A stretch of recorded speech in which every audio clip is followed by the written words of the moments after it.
Hi hello welcome to our channel. இன்றைக்கி நம்ம என்ன பார்க்க போகிறோம்னா காக்கிநாடா சிக்கன் கிரேவி செய்கிறது எப்படின்னு தான் பார்க்க போகிறோம்.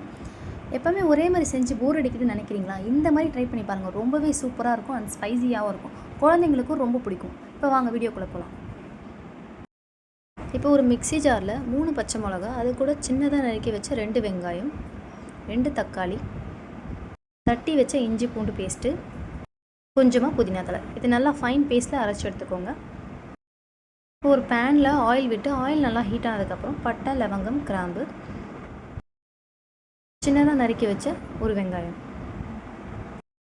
இது நல்லா வதக்குனதுக்கப்புறம் தக்காளி ஒரு சின்னதாக எடுத்திருக்கேன், அது கூட உப்பையும் ஆட் பண்ணி நல்லா எண்ணெயிலே வதக்கி எடுத்துக்கோங்க. இது நல்லா இந்த மாதிரி கலர் சேஞ்ச் ஆனதுக்கப்புறம் கருவேப்பிலை ஆட் பண்ணிக்கோங்க. இப்போ நான் அரைச்சி வச்சிருந்த இந்த பேஸ்ட்டையும் இது கூட ஆட் பண்ணுறேன். இது பச்சை வாசம் போகிற அளவுக்கு நல்லா வதக்கி விட்டுக்கணும். எண்ணெயில் இதே மாதிரி அடி பிடிக்காத அளவுக்கு நல்லா வதக்கி விட்டுட்டே இருக்கணும்.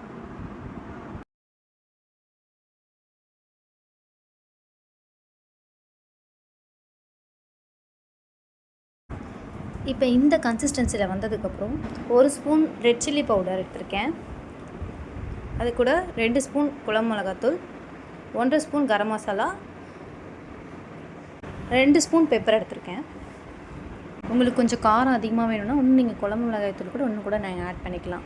நான் இப்போ அதிகமாக மிளகாத்தூள் போடாமல் மிளகுத்தூளை அதிகமாக போட்டிருக்கேன். இதெல்லாம் ஒன்றா சேர்த்து நல்லா வதக்கி விட்டுக்கணும். எண்ணெய் நல்லா தனியாக பிரிஞ்சு வர அளவுக்கு நல்லா வதக்கி விட்டுட்டே இருங்க. இப்போ இதில் தண்ணி ஆட் பண்ணாமல் நல்லா வதக்கி விட்டுட்டே இருக்கணும்.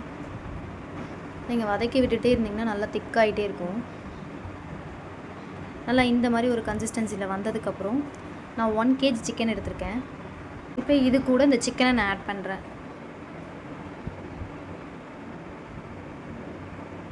மசாலாலாம் நல்லா சிக்கனில் ஒட்டுற மாதிரி நல்லா வதக்கி எடுத்துக்கோங்க.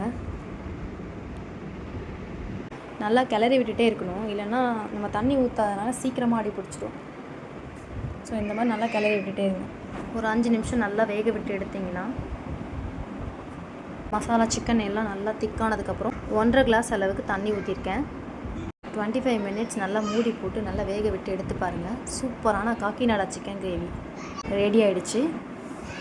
இதே மாதிரி நீங்கள் வீட்டில் ட்ரை பண்ணி பார்த்துட்டு எப்படி இருந்துச்சுன்னு மறக்காமல் கமெண்ட் பாக்ஸில் கமெண்ட் பண்ணுங்கள். இதே மாதிரி சூப்பரான ரெசிபி செய்கிறதுக்கு என்னோடய சேனலை மறக்காமல் சப்ஸ்கிரைப் பண்ணுங்கள் அண்ட் லைக் பண்ணுங்கள்.